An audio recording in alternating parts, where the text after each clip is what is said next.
All right, and we're back. We're about to enjoy A Vat of Acid. I'm Ryan. This is Danny. We're gonna tell you a little story. This is a story within Danny's mind. Danny has many universes going on in his mind at a constant rate. So to force himself to stay focused on one aspect of his universe is a little difficult, which is why I'm here. I'm Ryan. I'm going to keep everything contained. Make sure we don't go too far outside of the box. We're gonna keep a little structure in this. But all right, Danny, what story are we telling today? Alright, so we're going to get into a video game idea that I've got. And the video game is, right now it's tentatively titled Twilight of Balance. Twilight of Balance. The video game has a main character who is a young dark side user who he lives right during the time whenever the Emperor and Lord Vader have killed one another. He's this young dark side user who it's implied that he's at least a thief for sure, and that he may also be guilty of other crimes. But he's picked up for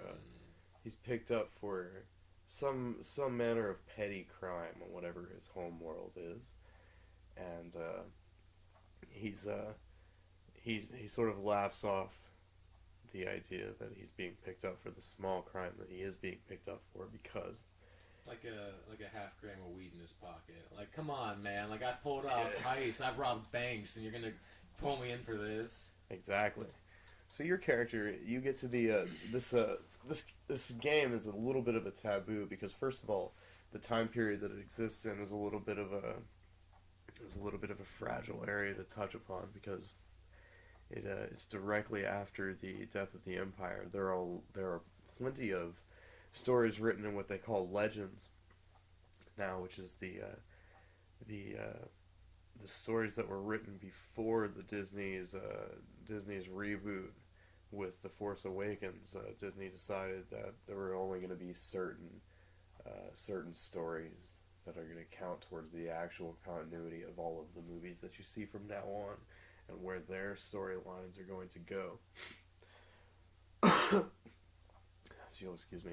Actually, George Lucas was never terribly tied to any of the expanded universe as it used to be called anyways, so it doesn't really He kind of just let people have their fun with it. right. That was the whole idea for Like, him. almost any author could just get a Star Wars stamp and make their book part of the universe. Exactly, and that's why for me, I want to honor as much as I can what's called the Legends universe now, which is basically all of the expanded universe.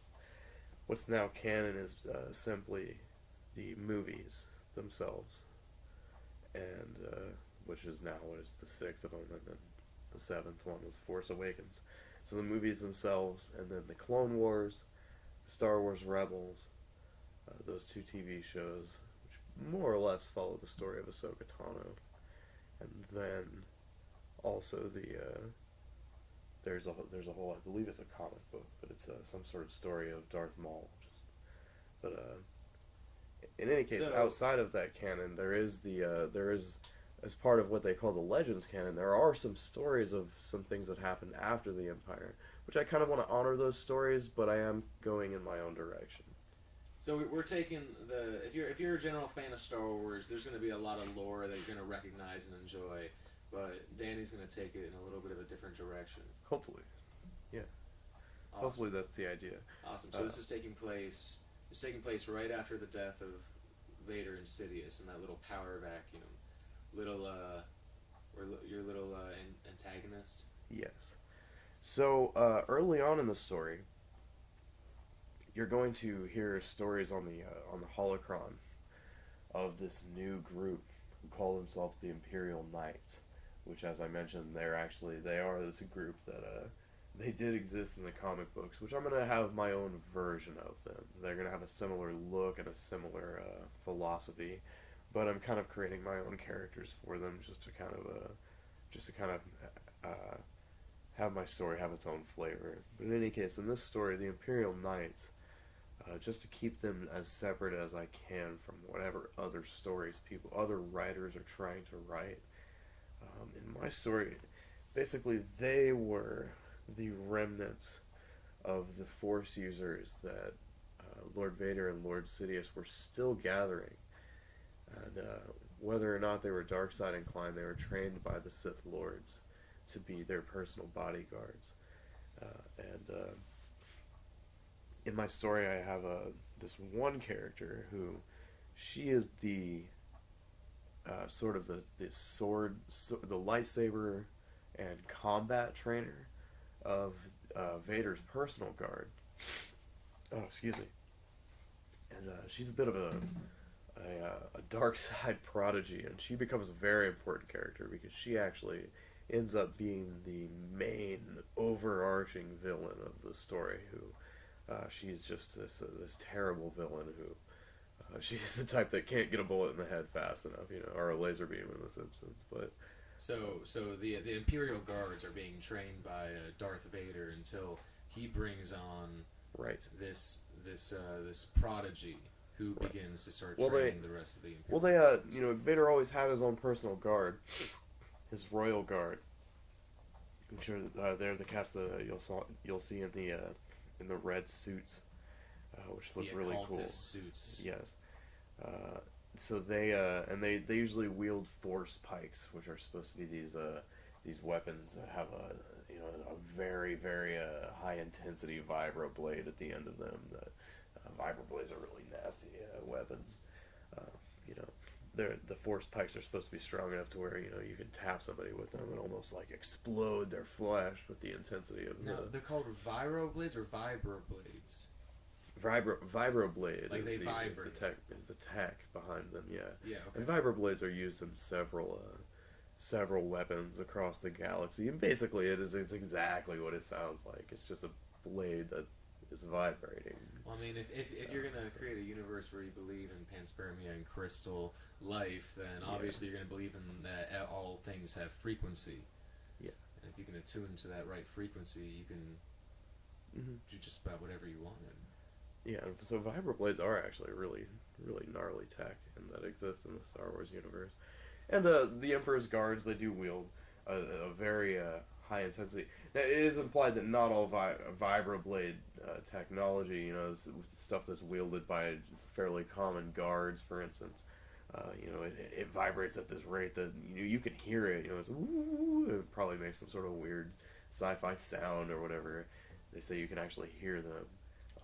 I wonder if for instance, there's vibro rapiers, and that's the whole special thing about them is that they vibrate at such a do they vibration. Disappear? No, that they can't be heard though. They're silent, but they're still crazy. Vibroblade, so they're still. It would be crazy if they could have but they're great for assassins, which my game it does get into. But. Like the fencing swords, those really long, thin swords with just the ball on the end, so you don't stab each other.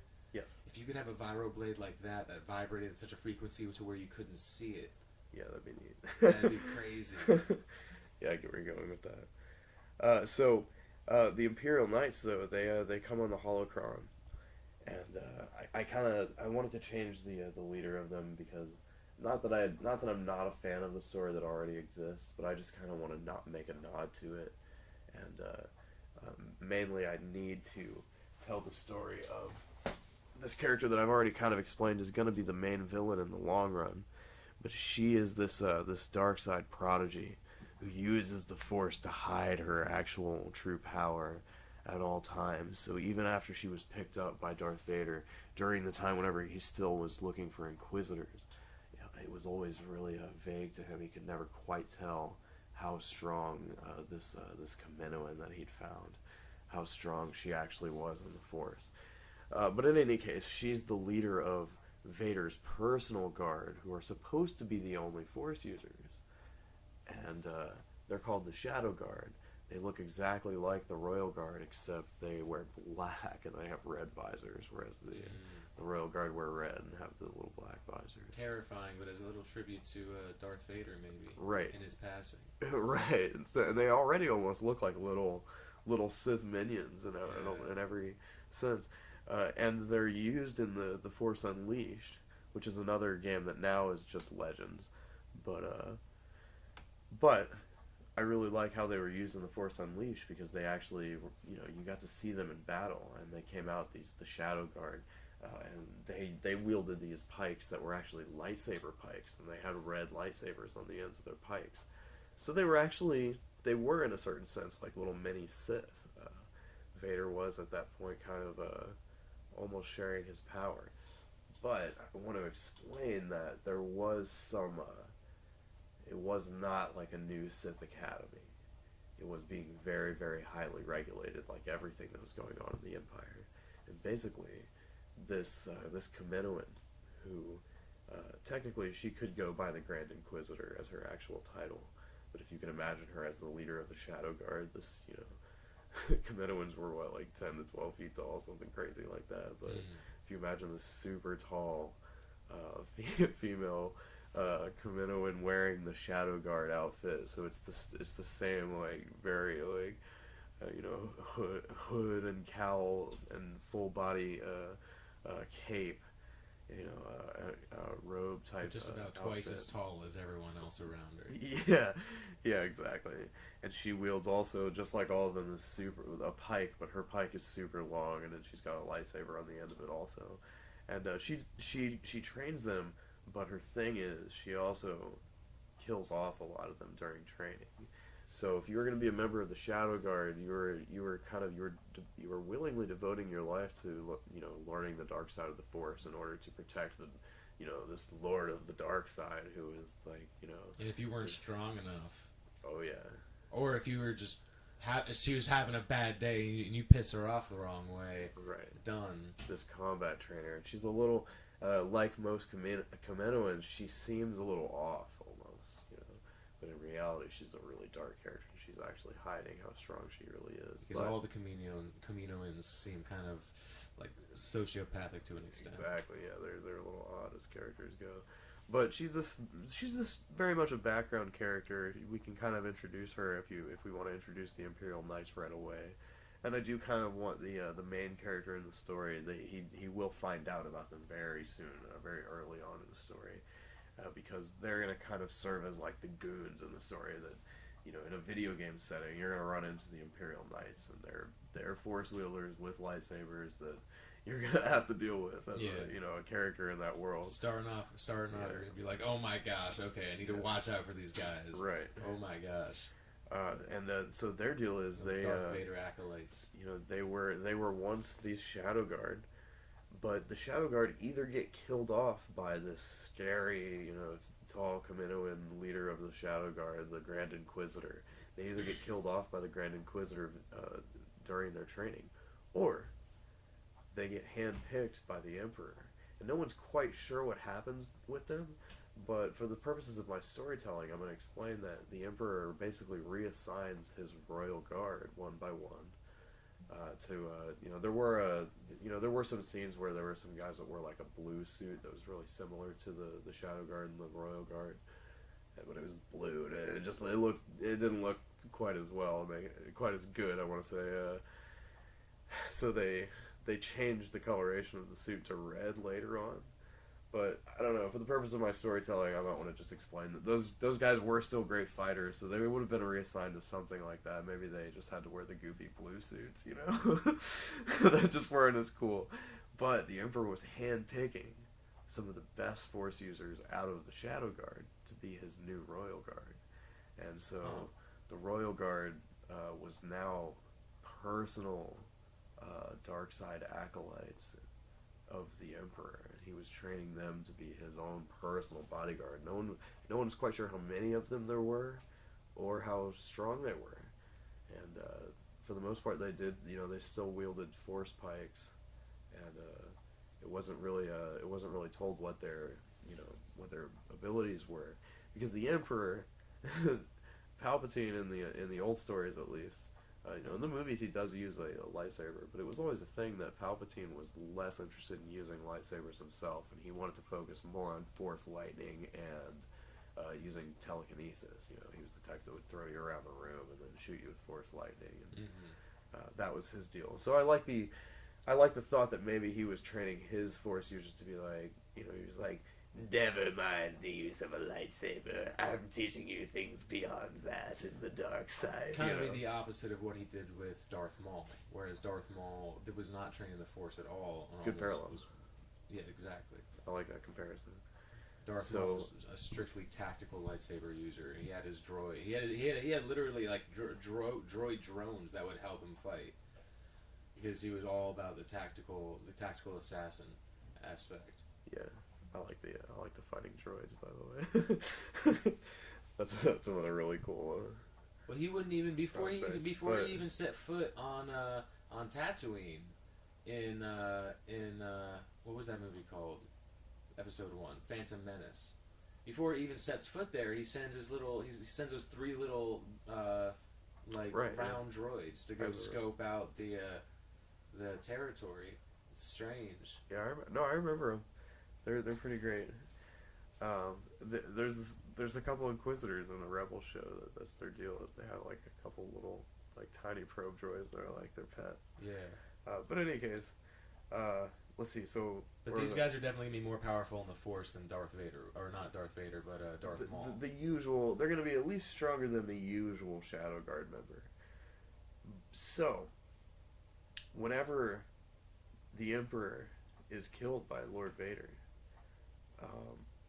there's some stuff that happens behind the scenes that you, as this main character, you will feel like, you'll wake up one morning and feel like this shift in the Force, and you're this dark side user.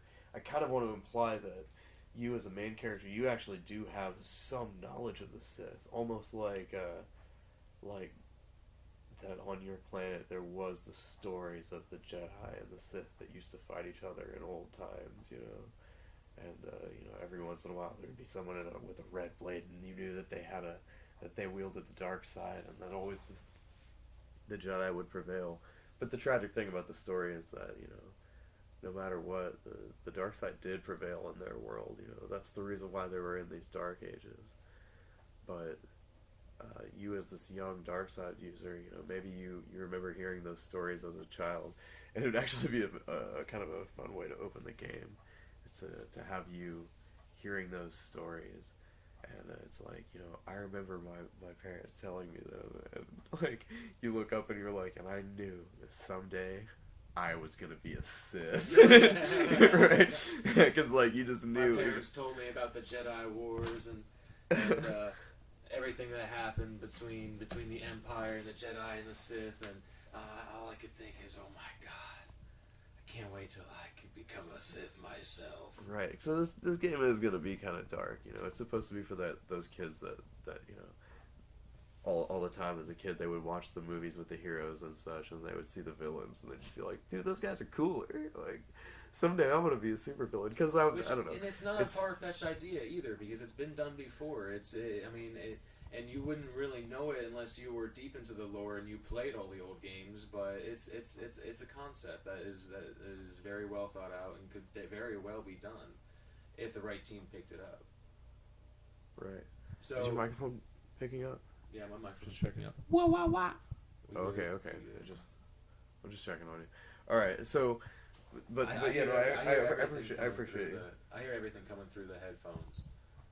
All right, so you're this character that you always knew about the Sith, and maybe it's implied that now you're this young, you're at least a little bit of an older teen, so maybe you've looked up more, in your whatever your schooling days were like there on your planet. Maybe you've looked up more about the dark side and the Sith, so just at least a little bit about it. And so when the game starts out, how old are you? What planet are you in? We can say you're 17, 18 maybe. So young adult. Right. Just starting to learn his full potential, not only the Force, but the world itself. Right. But he knows, or the universe itself. He knows he's destined to be almost like this.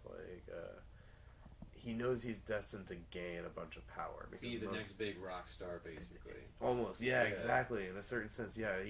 Because that's what, in the dark side, in a certain sense, that's what it affords you. Is the gain of power.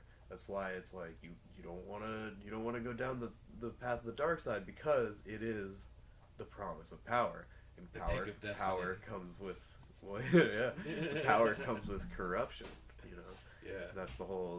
That's the theme of many epics. Is that In any case, and wielding the light side is also powerful in a certain sense, but it's supposed to be about the perfect control of No, power, definitely. etc. And it's supposed to be about the power to not fight, whereas. If you wield the dark side, it's the power like to destroy life basically, so you can represent sort of like this ultimate threat. So in any case, you just know as this character that you just want to gain and gain and gain power. That's your deal as this main character of a video game, that you can otherwise play with as much personality, hopefully.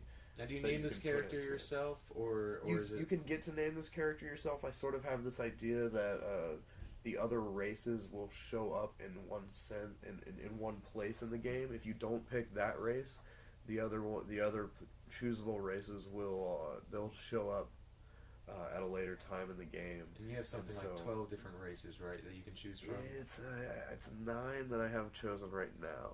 Nine different races. Yeah. Are they all going to have the same backstory? Or will there be a backstory for each different race? Like just they're like all going to have they're all going to have the other ones when they show up. Basically, they're all going to show up in the same instance. There's going to be one crew of other dark side users that you're going to come across in the game, and more or less they're only going to function as more or less NPC characters, but they have to have already formed a small crew that you get the option to join these people to learn a bit of dark side, force usage yourself. So each character you don't choose will also show up in the game as like a crew member. Exactly, they'll show up later, and it's supposed to only be a small crew, so they'll have about 9 of them also, because they've got a leader, and then the other 8 that you don't pick will show up as these little like background characters, sort of. That you can recruit and hire temporarily. Yeah, that's all definitely on the table. It's definitely all on the table. I don't know necessarily if I want them to be hireable, because you are supposed to be the one force user on your crew. I kind of want to imply that they're very much about their secrecy and their almost like, so each one of them have their own crew. So you could be a possibility. Yeah. Okay, interesting. Yeah. They've got their own story, but I kind of want to keep them vague, because I also kind of want to leave it open to if other characters, if we do a little bit of a multiplayer type thing, it can be that some other dark side user could show up with their ship and their crew, and it's actually just another player. So like you could hop on the same server. Hey, do you guys want to join me for this giant heist that I need two crews? But there can only be up to 9 people on one server. Yeah, it'd have to be limited. That'd be cool. That'd be really cool. Possibly limited, because I do have a kind of a grand aspect, a lot of grand ideas for this game. It'd be really up to programmers and what their limits would be, but I'm trying to keep it less is more if I can. Definitely. But in any case, as far as the other races you don't pick, they'll show up as just sort of these background members that'll be like examples of like what you could be if you learn the Force in the game, because you don't necessarily have to. You don't have to join their crew. If you do, it's a great way to they know where to find the new Kyber crystal caves that or where they're supplied with their lightsaber technology. Like any good side quest, it'll lead you to something that'll help you out later in the game. And they're basically the other faction. I'm starting by kind of explaining the Imperial Knights, but they're an interesting faction also. They're basically the other Force wielders in the game. But the Imperial Knights, if we go back to them, they were serving the Emperor. They were learning more telekinesis and electrokinesis, the lightning that the Sith use. They're learning all this advanced dark side usage, and they wear those red capes, and they are great warriors, and they have these cool vibroblade force pikes, as they're called deceptively, because they actually don't use the Force at all, but they use these force pikes that they wield. In any case, they, after the Emperor and Vader die, they're led by this. I want to explain that she's a Keldor, which if you're familiar with Jedi leader Plo Koon, they're a little bit of a scary looking race. They're one of these races that always wears goggles and a mask because their race doesn't do well with the light and atmosphere of usual space in that galaxy. That's terrifying for that race, though, because they're just like, oh, if I want to join the rest of the galaxy and their dealings and business, I have to basically deform myself. Yeah. Well, they don't actually. It doesn't deform them. It's just that they wear it like all the time, so it does almost, So it's not like a surgery. It's very form fitting, also. But so they could never take it off technically, unless they entered in a chamber. It's very form so fitting. It almost have to be it does permanent or semi-permanent. Exactly. It's at least semi-permanent for sure. Jesus Christ. For sure. And so that's why. Okay, so this character, if you remember, universe, man. yeah, it is actually. And they do kind of the Keldor. They look a little bit like the Predator or something. Yeah. Their actual race. So they are a little bit scary looking, anyways. Mm-hmm. So honestly, the mask and goggles that they put on really make them way less scary. But it is a little, for their race. It is a little like, if they want to go and join the rest of space, they have to like have this constant mask on their face, which kind of causes them all to look the same too. Yeah, in a certain sense. But that was the thing that I was dealing with, because I was looking at them and there's not a whole lot of instances of them. Jedi Master Plo Koon is the most commonly known one, and then there's some other ones, but they're mostly just from Legends. And I was bummed out that the other instances of them, yeah, they had the same looking mask. So, if you remember I kind of had this idea for her look that's based on, if you remember in The Force Awakens, they meet this pirate called the Crimson Corsair, and he doesn't barely speak, but he wears this red mask that almost looks similar to General Grievous's mask. Well, it doesn't look similar to General Grievous's mask for no reason. General Grievous comes from a race of people called the Kaleesh, and that's the whole deal with the Kaleesh, is that they were a warrior race who they kind of had like a scary bat-looking face anyways, but since they were warriors, they all wore masks, and they just wore masks like all the time, and it would be like skulls from things that they killed. Traditionally on their planet, originally it would have been like skulls from creatures they'd killed and stuff that they made these skull masks out of. That would be their warrior masks, Yeah. But that was a tradition in their race, is that they always wore their warrior mask. So even whenever Grievous, became this cyborg, it wasn't odd for him to have his face concealed.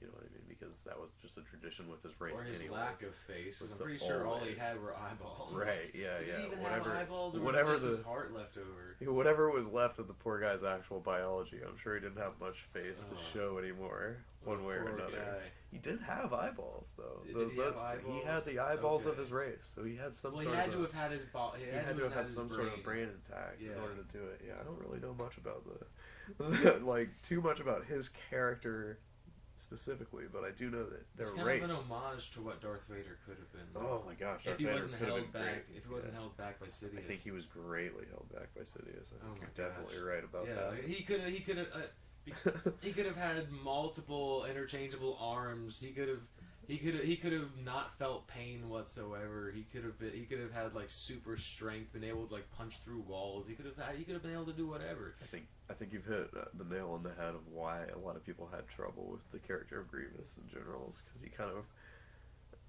he represents like almost like this flaw in the writing of the main character of the Star Wars universe, Anakin.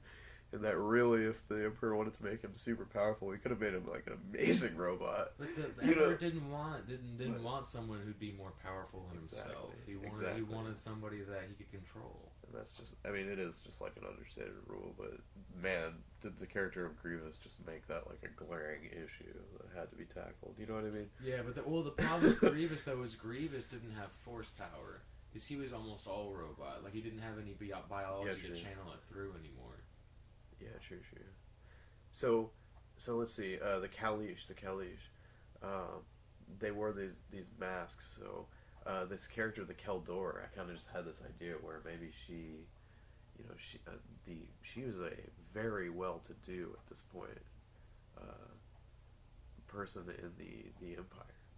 She's literally like the Emperor's personal bodyguard. So you would imagine her life would still be pretty regulated, but she would have infinite credits to do anything she wanted in a certain sense. You know what I mean? She would probably have a lot of funding at her disposal that she wanted. So, as a Keldor and a female Keldor, it would make sense for me that she might be like, hey, I want a nicer looking mask than this normal Keldor mask that all of us Keldors get, because I'm a lady and I'm a very powerful lady, you know. Yeah. So she makes herself a nice looking Kalish homage mask. You know? I want to walk in the room and everyone knows who I am. Yeah. So she has, and an artist can take off with that and do, make something that looks super cool, because the Keldor are a pretty cool looking race, and I don't know if maybe based on her. The shape of the Keldor's head, I don't know if they would have to be, whenever they wear the red robes, I don't know if maybe hers would come up a little bit, like you could kind of tell almost like, it would almost look like it would either have to be a Keldor under there or some female with the same hairstyle as Princess Leia, like underneath those robes, but in any case, she is the actual leader of the Imperial Knights, because she's like the best Force user. For the most part, it's going to be a somewhat understated rule that the Empire is partial to humans and humanoids, and they're almost racist in a certain sense. It's the Emperor or the Empire? The Empire in general.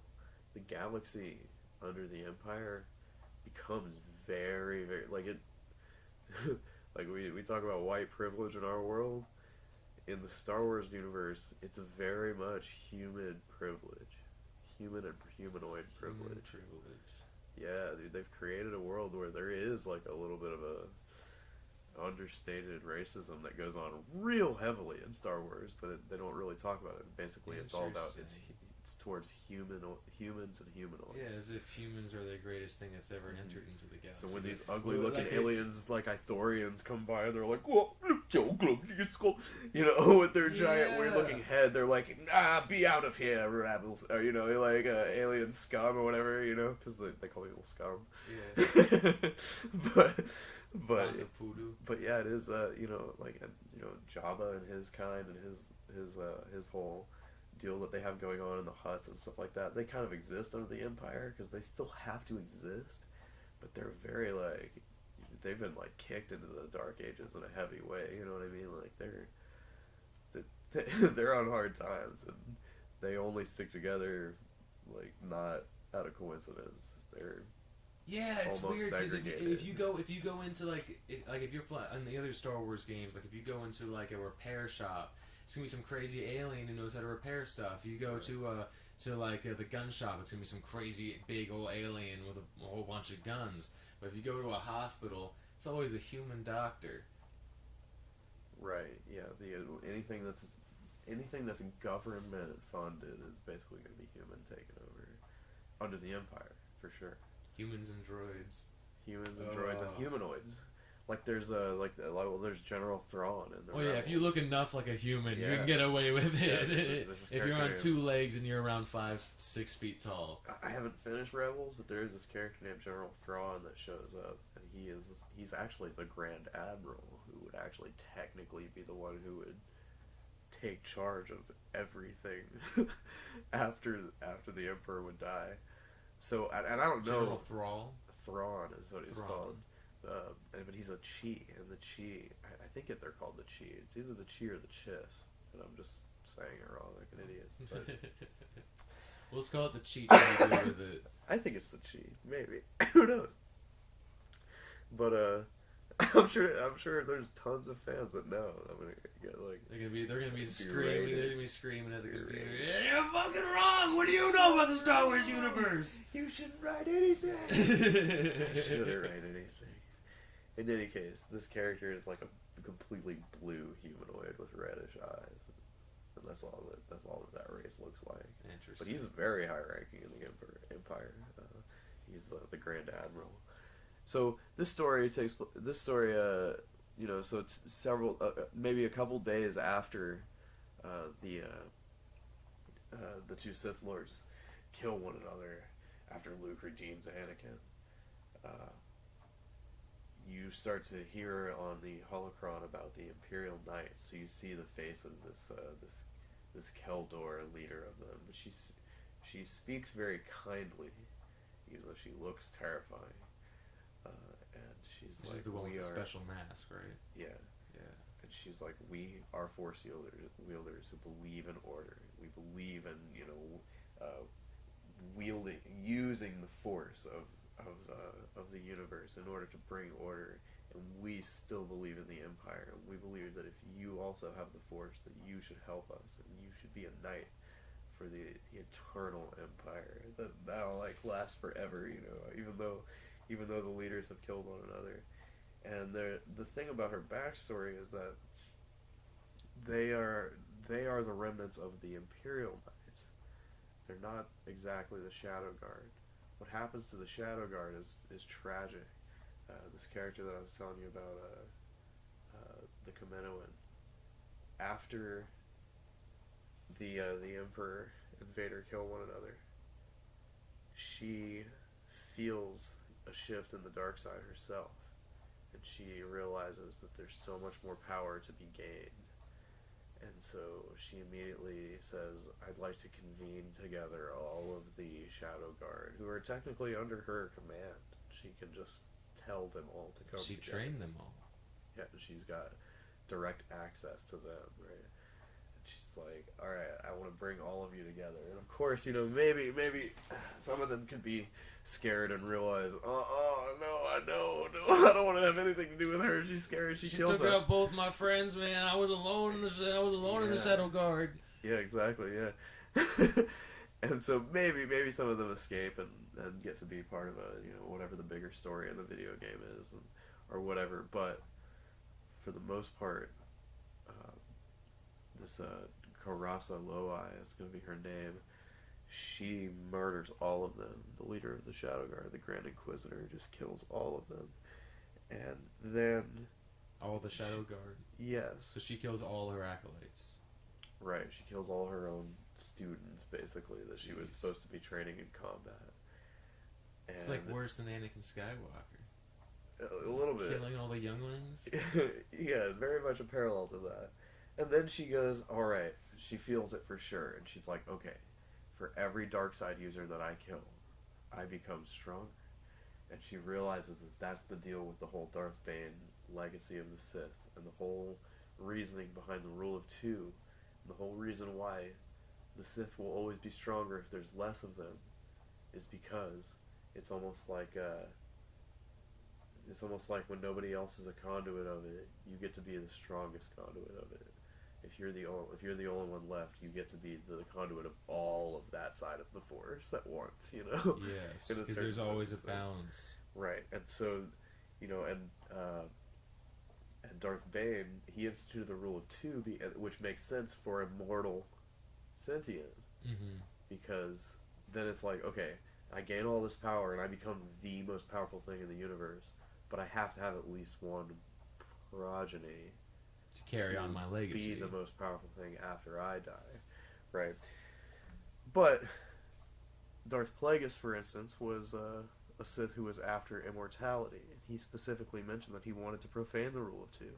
And so if you consider a character that possibly has figured out how to be immortal, then the rule of two doesn't make sense. And it actually makes much more sense to be rule of one. And the possibility of one Sith actually destroying all other Force users and becoming the most powerful thing in the galaxy, this pure force of only dark side, is a sort of that's basically where her mind has gone. Karasa. Not Plagueis. Yeah, Karasa Loai. Karasa Loai. Yeah, and the thing is, as an homage to the whole Legends universe now is what it's called, the Legends canon. The story of Darth Plagueis, I want to add Karasa Loai to it, in that she was actually the creation of almost like a personal scientist of Darth Plagueis. and he was this scientist who was also a Kaminoan, and he created a Kaminoan clone. And this clone, the reason why she was such a progeny was because she was created synthetically to be almost like this all-powerful being in a certain sense. In that Kaminoan understood the biological connection to what would be called midichlorians, and how the Force was actually biologically connected to beings, and so he created this being with tons of invulnerabilities. I want to say, where for instance, she could survive in space for a certain amount of time. Survive the heat of the sun, even maybe. Yeah. Survive because they even made just recently they have these machines where you can just input code, and they would put that code right into a brand new stem cell, and they're creating new life, and they created this bacteria that can withstand just four gene codes they added into this bacteria, and it can survive space, it can survive the heat of sun, it can survive vacuum, it can survive radiation, and it also oxidizes. Right. So this super brilliant Kaminoan scientist who worked for Darth Plagueis, I think it would be natural for him to have this Kaminoan desire to create this perfect clone. So he knew exactly what in its biology attracted the Force power, and basically created her as this completely invulnerable, able to withstand anything that comes at her, basically. Right. While also being a conduit or a node for just all this Force power in the universe. Right. And the thing is, she, like I might have mentioned, she's a prodigy, and she was found as the last Inquisitor.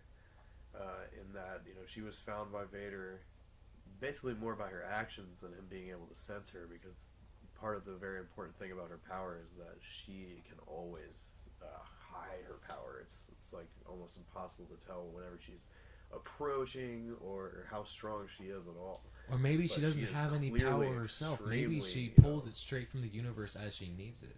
Could be. That's interesting. That's an interesting thought.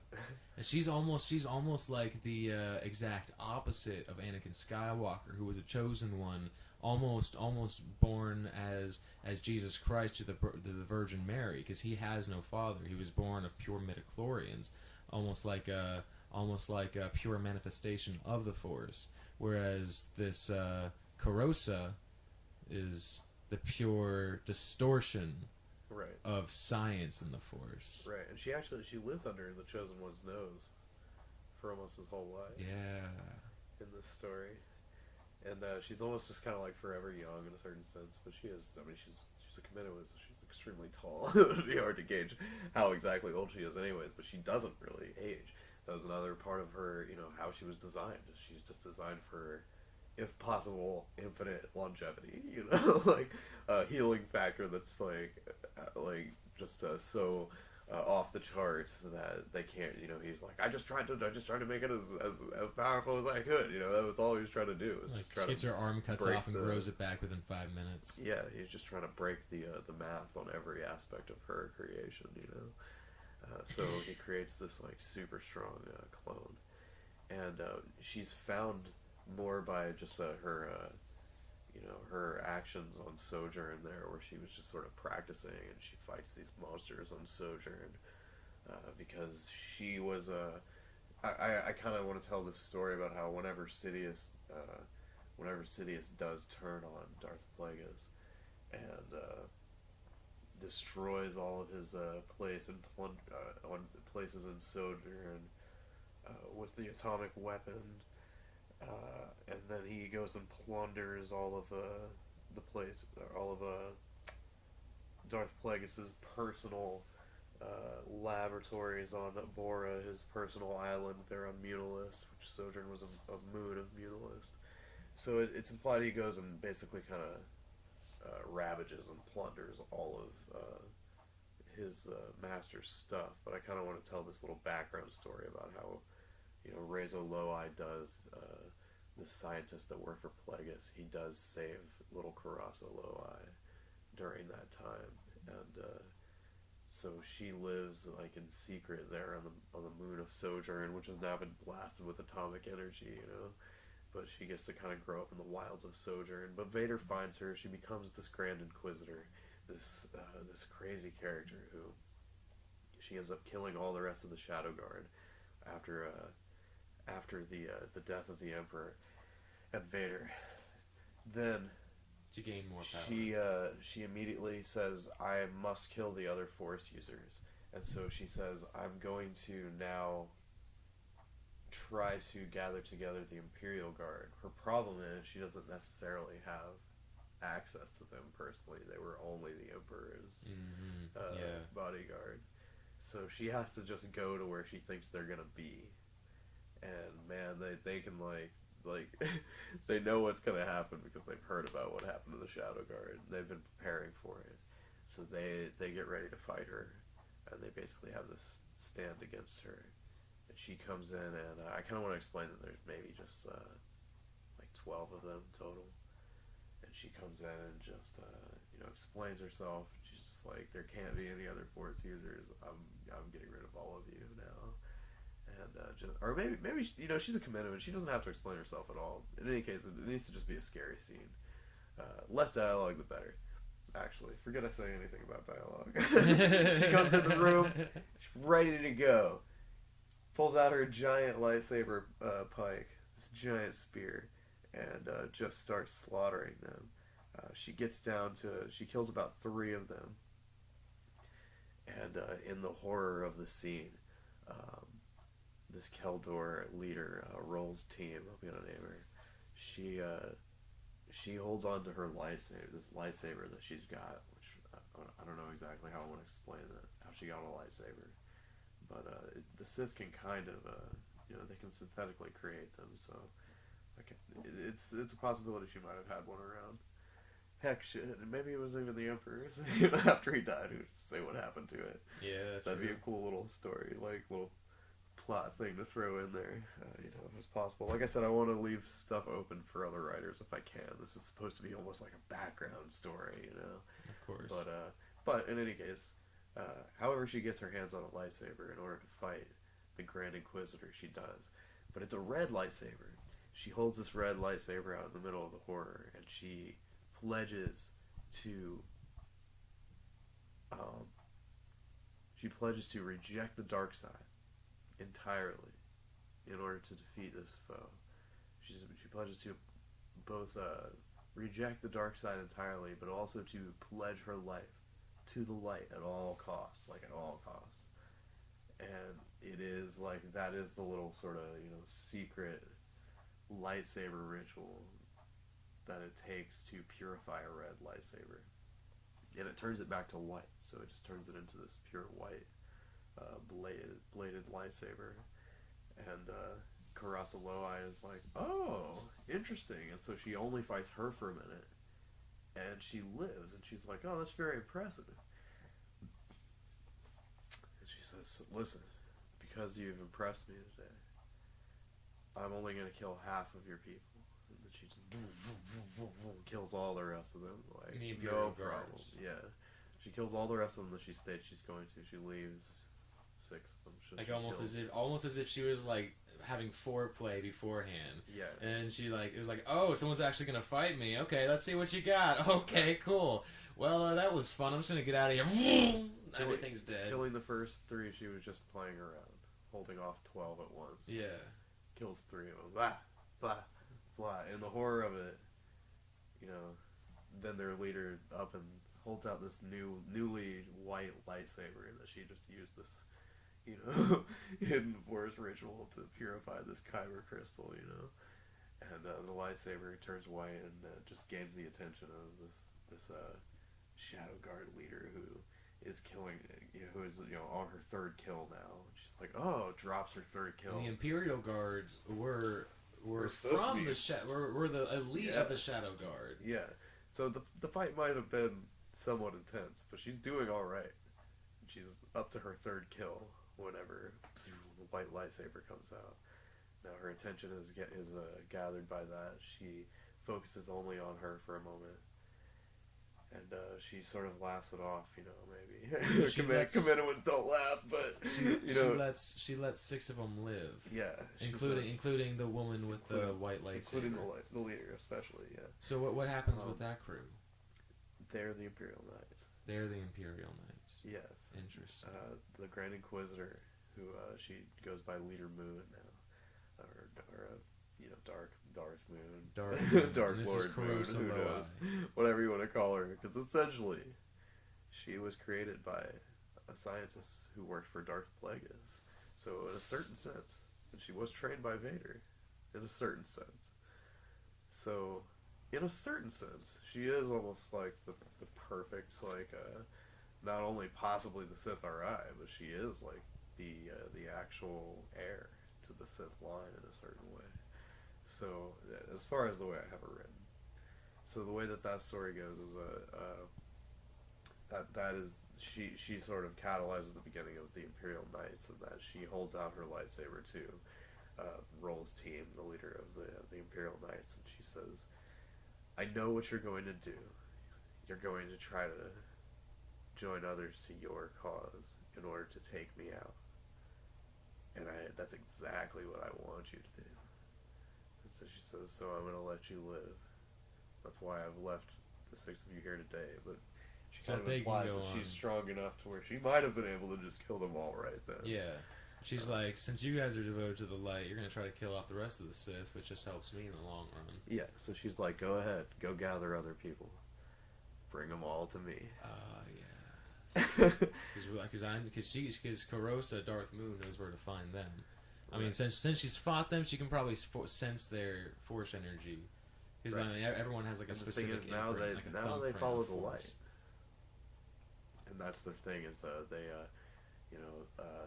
so you've got she's the original Imperial Knight. They're just called the Imperial Guard still at that time. But whenever she changes her lightsaber, maybe the other Imperial Guards dub her so, or however it can be written, but possibly they dub her. Now you're a knight. You're like the old Jedi Knights of old. You're a knight now, and but she serves the Empire. She's like, I believe in order. I believe in the Empire, and I believe we can use the light to bring order, just the same as our master used the dark side. That was their failing. That's why we should reject the dark side, but we can still use the light side to create order. The Force is still super powerful. We can still wield it to our ends, yeah. Which is the whole Actually, that's the big thing is that some of this. That's what the Sith were all about. They wanted to wield the Force to their ends, and the Jedi, in a certain sense, did the same thing. They also sort of wielded it to their ends, but I think that was part of the corruption of the Jedi, because they were less about that. Yes. They were less about that for sure. They were supposed to be. Until they were. Right, yeah. They weren't corrupt until they were. That's how it always happens. Yeah, I mean, I might catch some flack for saying that, but I kind of feel like the fact that the Jedi were actually supposed to be more about letting things happen and being a force for a pure force for peace. Like pacifism in Buddhism. Yeah, which almost leads to more of the.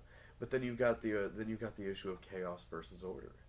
And which is the good and which is the evil. And well, I think because there was a lack of order at the time, the Jedi, who were supposed to be just kind of like these passive, just like let things happen, we'll be here when if you ever need us. The galaxy was like, hey, we need you right now. We need you to be our sense of order. So they're like, oh man, we have to fill someone's purpose. Right. So maybe they were kind of forced into that rule of corruption because, I mean, you can't have order without corruption in it. Like you can't have the white half of yin and yang without the little black dot right in the middle of it. Oh, okay. So this story is supposed to be the reason why I want to call the story the Twilight of Balance is because after the Chosen One does his ultimate deed, which his fate is to bring balance to the Force. So my story implies that after he fulfills his ultimate deed in destroying the Emperor, it will, in the long run, take out the Empire in a certain sense, but it's supposed to bring balance to the Force also. And so in my story, I have these two little factions pop up, which, like I said, it's supposed to only take place on a short period of time afterwards. But these two factions are really important because they almost, in a certain sense, represent the difference between, there's light and dark, sure, but what about chaos and order? And which one is really the light and which one is really the dark? Of course, yes. You know. So what are these two factions again? So the two factions they're going to begin with. There's the Imperial Guard, which you learn about fairly early on. They're led by a Rolls team, and I suppose you do have the option to go and join them, but that's basically a game over in your game because they're light side only. Now, I kind of want to imply that when the Imperial Knights start, you can be a dark side user and still learn from the light side. Right. In fact, so I was going to explain that. When they first start, not all of them are going to be able to purify their lightsaber right away. You have to be put through like a trial. You have to be in a, possibly a life or death situation where you have to like reject the dark side and accept the light at all costs. You know what I mean? Like a blind faith to a god. Right. Like, I accept you into my heart. I accept that you'll bring me to righteousness. Right. So the Imperial Knights have almost like a little like weird like phasing type trial that they have to put you through to purify your lightsaber alone. To convert you. Right. And you have to like accept the light at all costs in order to do that to your lightsaber. So in order to join the Imperial Knights, you would. In order to be a knight in the Imperial Knights. Wow. You have to actually, that's your rite of passage, is you have to purify your own lightsaber. And it has to be a red lightsaber. Which the red lightsabers are like, it's interesting the way they describe them, is that well, first of all, they are synthetic, but they're also, kyber crystals are like a living thing, so they're almost like this little synthetic life that doesn't really have a set purpose, but the Sith then go, alright, I'm gonna dominate your will at all costs. I am your master, and you do what I say. Consciousness with it through the Force, just to. But theirs is always mentally overpower it. Yeah, but theirs is all about that about the overpowering aspect, and so once it feels dominated, it like turns red because it's almost like it's like emotionally like disturbed at that point. But then these Imperial Knights, then they have the ability to, but now I'm gonna purify by turning to the light at all costs. Mm-hmm. So it's almost like these pure kyber crystals are literally like, lost souls just floating out into the ether. There's some really great metaphors you can kind of come up with for it, which I like what you're on with there. I was thinking more of like almost like a brainwashed person who, they're like, they torture them, but then they're like, the light is your only. But you can only redemption. You can save a lost soul. Can you save a brainwashed human being? I don't know. Well, I'm saying it's almost like they're brainwashed into the light. These poor little crystals. Brainwashed into the light now? Yeah. Oh. Because they were dominated. Because they were like, lost. They were lost. And then, but now it's like, but only the light can redeem you. Yes. Yeah. And now there's these little white crystals. Come to Jesus. So they're they're a little bit like scary religious type like that. The Imperial Knights, the ones that have changed their lightsabers. So I want to kind of say at least like 3 of them are these really strong Imperial Knights. They've accepted the light. They fight with these white lightsabers. They look elegant. They look like,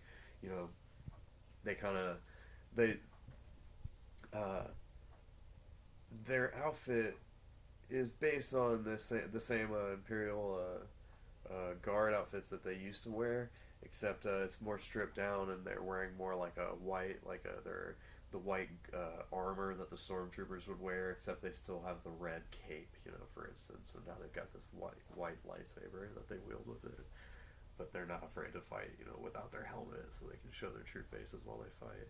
However, the ones that have not yet passed their rite of passage, but were there that day, that were part of the founding members, I want to say maybe there will be at least 2 that will always, they never pass their rite of passage, and they never purify their lightsaber. They never fully accept the light side. They kind of keep a little bit of the dark. Right, and those characters, I want to say that they're just called Imperial Wizards.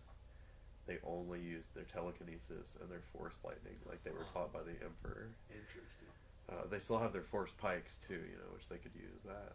But since they haven't purified a lightsaber, they're like not allowed forbidden to use one. because they the Imperial Knights technically reject the dark side.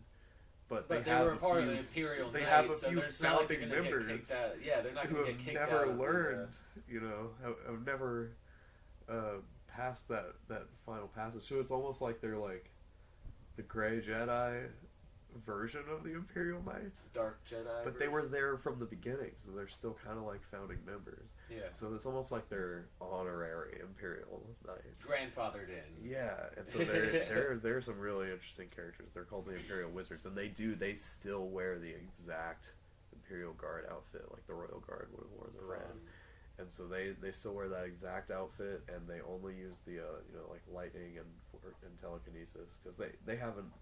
Since they haven't accepted the light, they can still use that force lightning like they were taught by the Emperor, Yeah. So they get to they still stand with their brothers for order and for the Empire. And they're still like they help to gather other force users. So that's the one faction, right? What's the other faction? So the other faction, which we'll probably have to get into at a later time because I think we're about to run out of time. Yeah, we are. But the other faction let's is just give them a little taste. Yeah. What's coming up? So we'll do a little preview.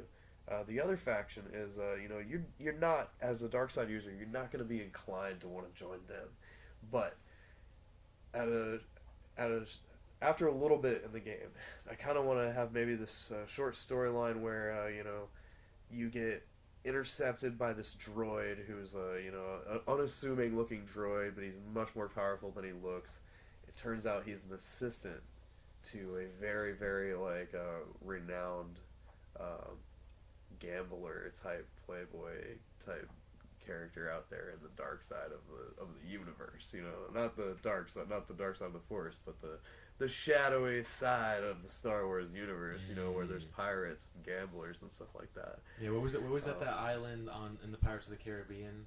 The island of Tortuga. Yeah. yeah. Star Wars Tortuga. Well, yeah, there is the planet of Tortuga. Well, do you remember Maz Kanata from The Force Awakens? Yes. Her castle was a pirate sanctuary. That's true. Yes. That was the deal. It almost was like a little island of Tortuga. Wow.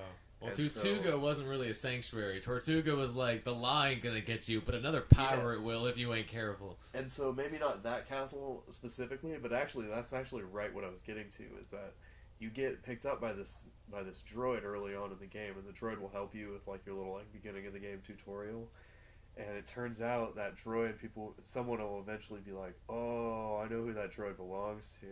You're probably in luck if he's on your side. Because he's this world-renowned, or galaxy-renowned gambler and playboy, but he's a really mysterious guy, and people think he might be a lot more powerful than he is, right? Batman!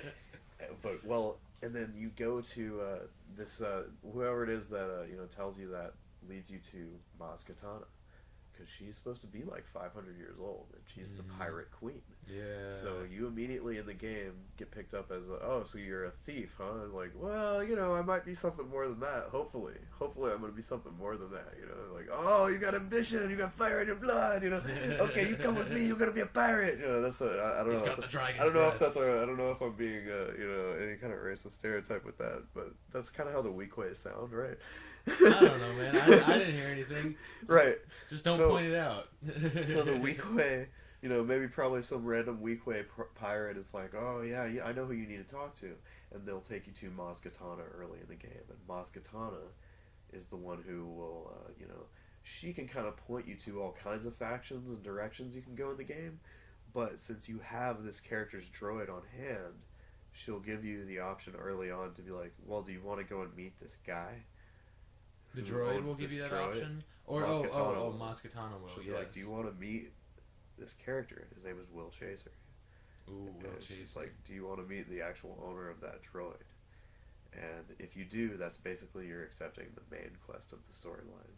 And when you meet Will Chaser, you meet this character who actually he's an older black gentleman who is like I said, he's a galaxy renowned gambler, but there is something a lot deeper to his character.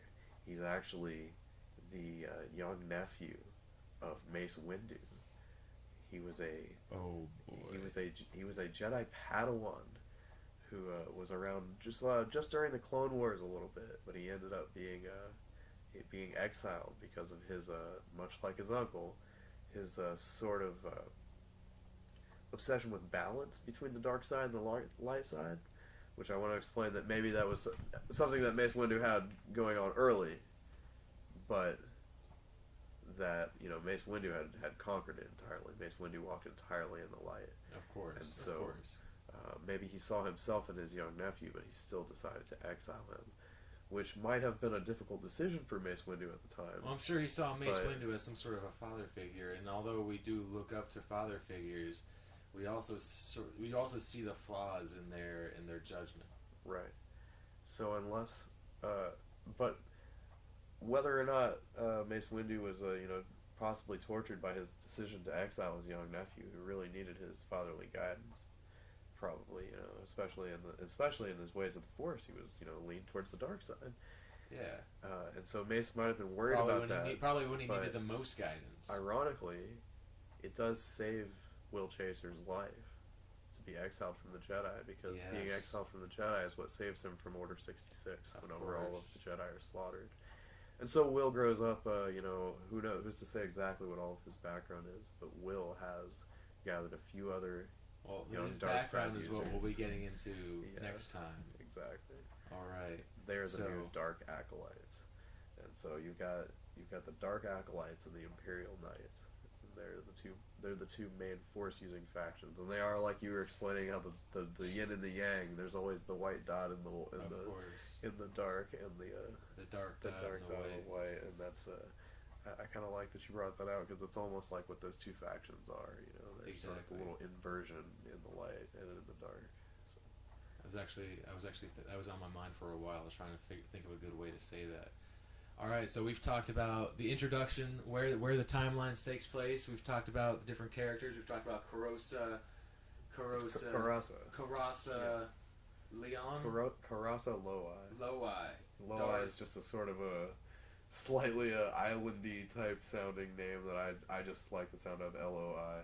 That Kaminoans type, they do tend to have a slightly they're aquatic as a race, so their names have these short sort of islandy sounding, like Hawaiian type names. That's cool. So Carassa Loi, Darth Moon, leader. What did you dub her as? The Imperial. She's got plenty of names. She can plenty go of by. Names. Carassa is goes actually by many names. Carassa is actually the name of one of the moons of Camino, but she would have had the nickname Little Moon. Little Moon, yeah. And so especially whenever the Dark Lords kill one another, the Sith Lords, they used to just go by Dark Lord. They even called each other Dark Lord, Lord Vader, and they didn't call each other Darth very often, because that was very tied to actual Sith. Like lore. almost a Sith before. Sith was not like Sith was like a known, like, if you were a Sith, it was almost like being like a Satanist or something. It was like a hidden thing. If you were a Sith, it was a hidden thing. But yeah, we do need to wrap it up. But yeah, that's Carassa Loi. She would have gone by. I think she might have taken up the name, Dark Lord Moon after they kill one another. But other than that, she would have just been called probably the Grand Inquisitor. The Grand Inquisitor. Yeah. And then we have the two factions. Dark Acolytes, ran by Will Chaser, and then the Imperial Knights, led by the Roll's survivors team. of the Imperial Knights. Yeah, so there's Roll's team and Will Chaser are the two leaders of the two Force factions. All right. And Carassa Loi is your ultimate villain, who is out there ready to slaughter all Force users. How does Will Chaser and his Dark Acolytes survive Carassa Loi? We'll have to talk about that next time, I guess. Yeah, next time we all decided to enjoy A Vat of Acid together. Indeed. All right. Well, thank you for listening, and have a fantastic day, everybody.